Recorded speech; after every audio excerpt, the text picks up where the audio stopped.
Selamat pagi anak-anak didik kami sekalian. Kembali kita bertemu lewat daring yang boleh kita lakukan pada saat pagi hari ini. Apa kabar kalian anak-anakku sekalian? Ibu harapkan kalian dalam keadaan sehat dan dalam keadaan sukacita untuk bisa belajar bersama dengan ibu lewat daring yang boleh kita lakukan. Ya, oleh karena masih adanya pandemi sehingga kita tidak bisa bertatap muka di kelas. Dan ibu harapkan kalian tetap semangat dalam belajar walaupun melalui daring.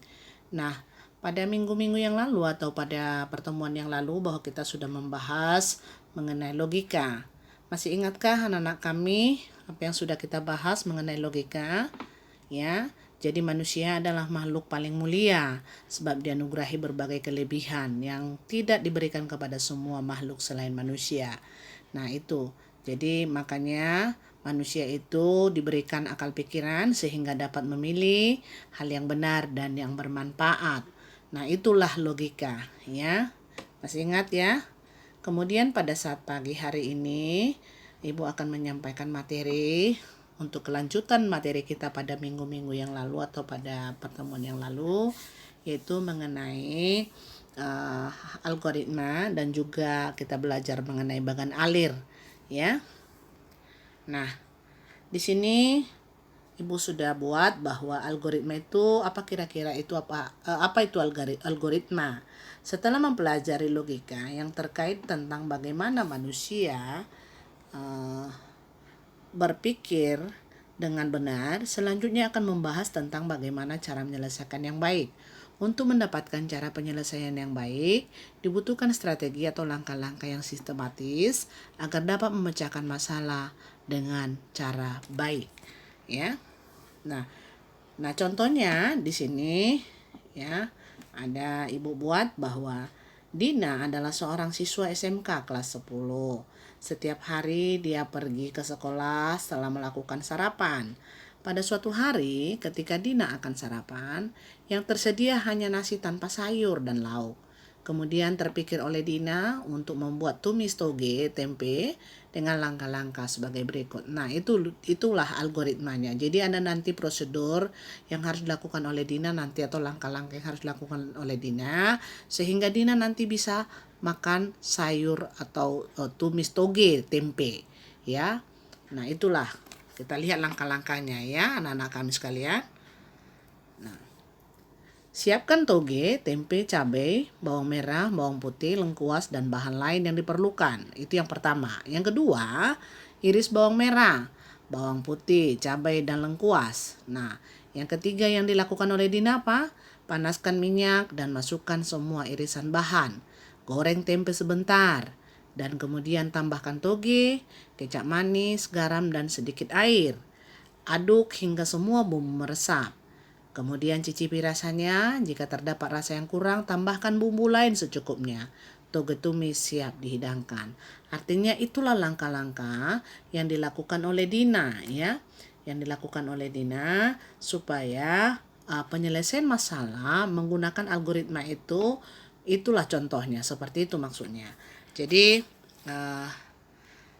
di sini dikatakan contoh di atas merupakan penyelesaian masalah dengan menggunakan langkah-langkah menyelesaikan masalah yang dinamakan algoritma. Seperti itulah algoritma anak-anak kami sekalian ya. Nah, algoritma adalah serangkaian langkah yang disusun menjadi urutan logis kegiatan untuk mencapai tujuan. Jadi itulah. Jadi kalau misalnya urutan-urutan itu sudah dilakukan untuk mencapai tujuan, itu yang disebut dengan algoritma, ya. Nah, kemudian kita lanjutkan, yaitu mengenai bagan alir. Nah, nanti supaya kita memahami apa kira-kira perbedaan daripada algoritma dan bagan alir. Nah, bagan alir di sini atau flowchart merupakan sebuah bagan yang menunjukkan aliran algoritma dan menampilkan langkah-langkah penyelesaian terhadap suatu masalah. Ya, dokumentasi proses. Bagan alir dapat digunakan untuk mendokumentasikan proses menjadi lebih terorganisasi dengan baik. Nah, itu dia makanya dikatakan bagan alir ya. Kemudian petunjuk untuk memecahkan masalah, runtutan langkah dari yang umum ya. menuju ke khusus atau sebaliknya merupakan petunjuk pemecahan masalah yang digambarkan dengan bagan alir. Kemudian program. Bagan alir dapat digunakan untuk menggambarkan garis besar program yang akan dibuat. Bagan alir juga digunakan untuk merancang navigasi pengguna pada tampilan atau user interface aplikasi yang akan dibuat. Ya. Nah, itulah mengenai bagan alir ya. Nanti kita pelajari lagi mengenai simbol-simbolnya. Apa simbol-simbol yang kita lihat nanti atau kita pelajari mengenai bagan alir ini. Nah, ini dia anak-anak kami ya. Simbol bagan alir ada di sini. Sudah Ibu buat ya simbol-simbolnya. Ada simbol, kemudian nama dan kegunaan daripada simbol tersebut ya. Kalau bentuknya yang nomor 1 tadi, nomor 1 ini ya, itu adalah bentuk untuk simbol untuk menandai awal dan akhir sebuah flowchart ya, yaitu yang terdiri dari 2 label, mulai dan akhir ya.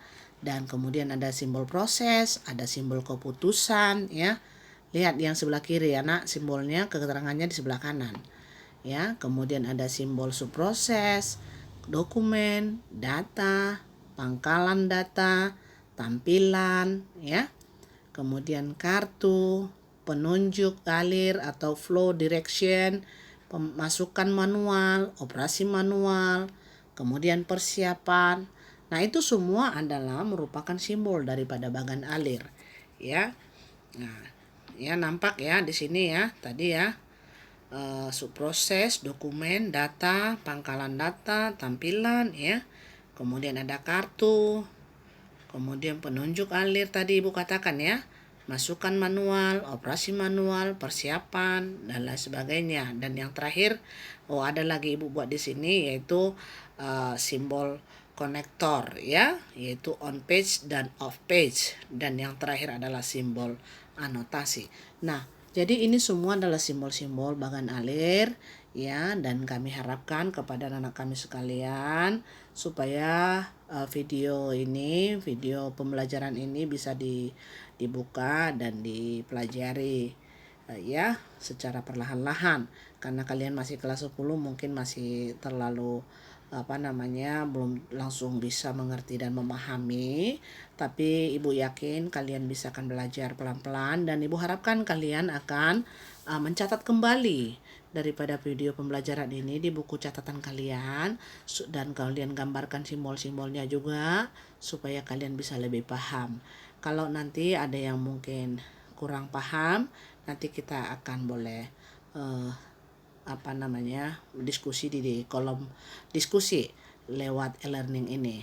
Jadi Ibu harapkan kalian tetap semangat dalam belajar lewat video singkat yang boleh Ibu sampaikan. Mudah-mudahan bermanfaat bagi anak kami, dan tetap jaga kesehatan ya. Sekian dan terima kasih untuk pertemuan kita kali ini. Tetap semangat dan jaga kesehatan terus.